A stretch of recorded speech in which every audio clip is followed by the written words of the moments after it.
Home of R&B and throwback. Some of y'all gonna be mad at me for cutting this song short, but it's about time for us to check in with my man Jeff Fox and Jeff Fox's Sports Corner. Jeff Fox, what's happening, man? Good morning, Big Man Kelly. How are you today? I'm doing good, man. I'm doing great. Good morning. And the very gorgeous Natasha Candy. Yes. How good you doing? morning. She got all bright and bubbly all of a sudden. Good morning, Jeff. Good morning, Jeff. Always a pleasure to hear her voice as well. And I got to tell you guys, there's a lot going on down under at the Australian Open Tennis Tournament. Okay. Have you heard the latest? Didn't we just talk about your girl, 15-year-old Coco Gauff, the other day? Uh-huh.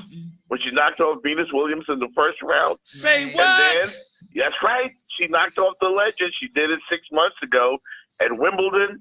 She did it again at the Australian Open in the first round of this tournament. Then she had a remarkable comeback win in the against Sorana Cristia. Mm-hmm. And then last night, she had to face the defending champion, Naomi Osaka. And Coco Gauff made history to become the youngest player in the pro era to eliminate the reigning women's champ at the Australian Open. Wow. Coco Gauff is putting the sports world on notice once again. Again, guys, only 50 years old. She beat Naomi Osaka last night, 6-3, 6-4. How about Coco Gauff? Okay. Go, Coco. Go, Coco, and she. And she from South Florida, y'all. She's from Yes, she she is. from them Palm Beaches. How is this going to turn out? I cannot wait. I am hoping she goes on to win this thing. She's the next real deal. Right. You know. And speaking of legends, man, Serena Williams, who I'm amazed is even competitive at the age that she is, may be the greatest female athlete in the history of sports, period. But she had a tough moment at the Australian Open last night. Serena started off slow and just never really seemed right. And she lost last night to somebody named Wang Quang or Shang. I can't say the name too well.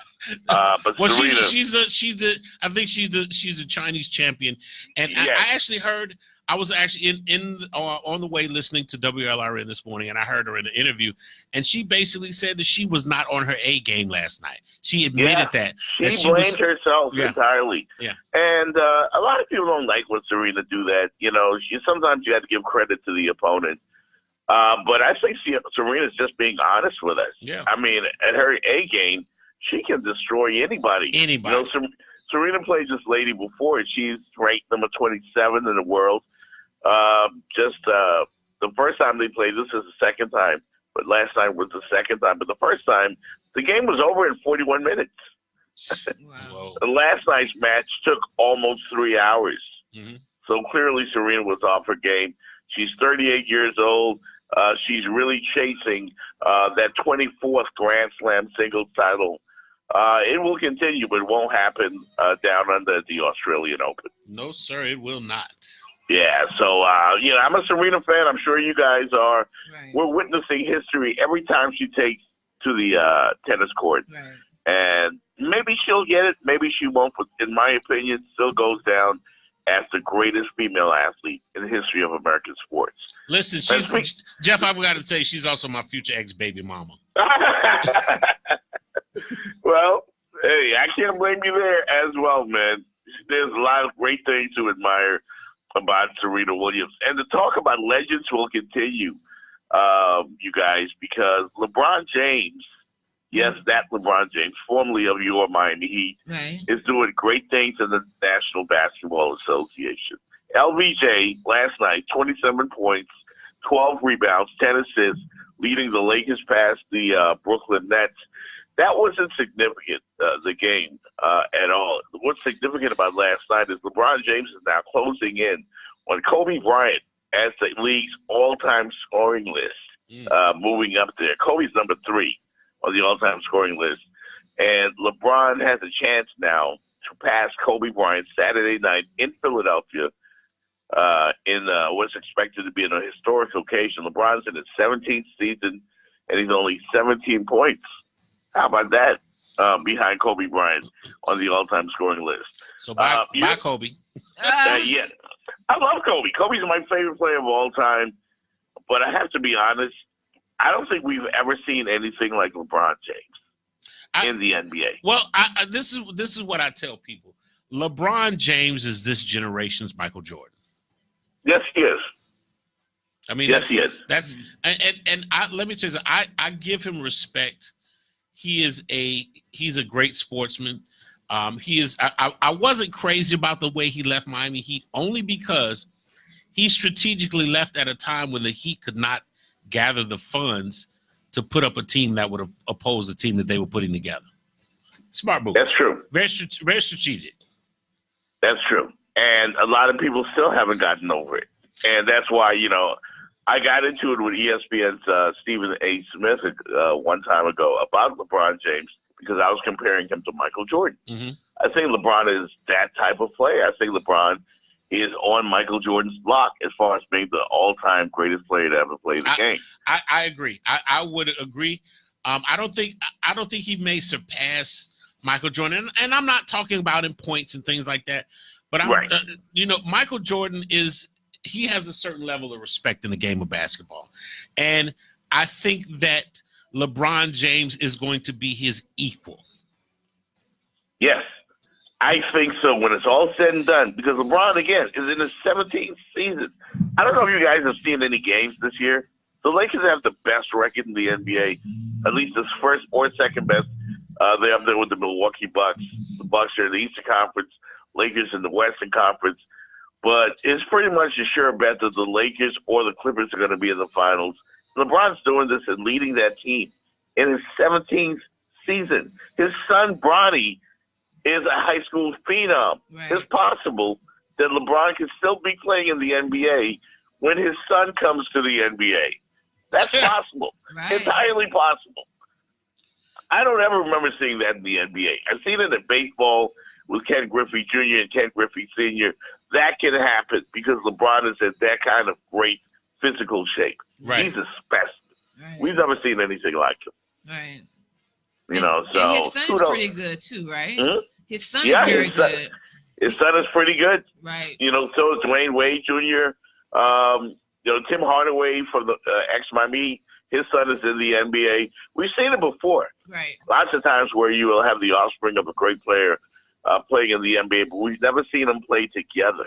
Right. No one's ever been in the kind of shape that LeBron James is in. He's been named to the All-Star game once again as a starter, leading vote-getter in his 17th season in the Western Conference. So LeBron James is now he's only trailing, I think, Kareem Abdul-Jabbar in appearances in the All-Star game. Mm-hmm. So he's now on his 16th All-Star team. That's amazing. So, all right, so Jeff, we are just around the corner from Super Bowl. Yes, sir. And it's interesting that the Roman numerals spell live. Like, that is so, Club Live Miami South Beach kind of thing. So it's all falling into place, huh? It is. I don't know if anybody ever, or maybe it's just me and my weird noticing of things. But listen, so the Super Bowl is coming to Miami. Mm-hmm. And I stopped you yesterday as far as your prediction. So what's your prediction? What's your prediction on the Super Bowl? I think the Kansas City Chiefs are going to win the Super Bowl. I think they're just going to score enough points to get it done. I can't imagine, despite the greatness of that San Francisco defense, I don't know how you stop that Kansas City offense led by Patrick Mahomes. So my score would be 31-24, Kansas City winning the game over San Francisco. I think it's going to be a high-scoring game. I think it'll be entertaining. But I got to give the edge to Kansas City when it comes to a shootout. Mm-hmm. Now, yesterday, there was a story that went viral. Mike Florio, who's a pro football writer for NBC Sports, did Pro Football Talk. It's a blog that he started and eventually sold off. Made news yesterday because he predicted, or he advised that the San Francisco 49ers, one of the ways they can win the Super Bowl is to take a cheap shot at Patrick Mahomes. Really? Yes. That was really foul of Mike Florio to say something like that. It was very distasteful. He offended a lot of people, and I hope he gets reprimanded in some way, one way or the other, for what he said. It was terrible to say some stuff like that last night. Let me ask you this, Jeff, before you get out of here. What is Vegas saying? What any word on what Vegas is saying about the pick for the Super Bowl? I think the Chiefs are 1-point favorites. 1-point favorites because it's a great matchup. It's a classic matchup of the classic offense and the classic defense, and both of them are, extremely high scoring. And the 49ers on the other side, their defense though is legendary. They've proven it all year. So Richard Sherman leads that San Francisco 49er defense, and that Kansas City offense. Patrick Mahomes has just so many different weapons. I don't know how you stop them, but the 49ers think they can. And that's why it's going to be such a great matchup. By the way, guys, Antonio Brown turned himself in to police last night. Don't know if you guys heard that. Yes, we did. Yep, we did. And his lawyer, of course, proclaims his innocence. We'll see how that all turns out. But let's hope AB gets some help. I know you mentioned that you saw some of the Aaron Hernandez documentary. Yes. I don't want to see AB end up like that. So let me tell you something. So at your advice, I actually yesterday right before I took my nap, I started watching the Aaron Hernandez, and if you guys have not watched it, I urge you guys to go watch it on Netflix. It's a 3-part series. It's in 3 parts. I did not know this guy he was psychotic. Yeah, he thought he was Tony Montana. I mean, he just, if you stepped on his shoe, bam, bam, bam, bam. Yeah, he's just, and it could happen anywhere. He did not care. He just thought he was invincible. Right. And I mean, he had a sad childhood. I didn't know, I don't want to spill all the beans for your listeners out there, but there's a lot of stuff that came out about Aaron Hernandez that we had no idea of. I had no idea what was going on in his life. Yeah, sad story. Had no idea that he was trigger happy like that, though. Oh yeah, and he was gay. Well, but when we say they kind of flip flop that in the story. Oh, he was gay. Well, no. Okay, they don't. He wrote a letter. They didn't show this in the movie, but he wrote a letter to his to the gay lover. Yeah, he did. But see, here's the controversy with that. Well, there's some parts I haven't finished watching it yet. But one of the things that I always know when it comes to a story, that you got to see all the evidence. Now, all the evidence that I saw in him so far, this guy was jacked up in the head. Yeah, he was messed up. He was jacked up in the head. Bad. Just really. All right. Anyway, so let's end it up on a great note. Jeff Fox, we will see you Monday. Absolutely. You guys have a wonderful weekend.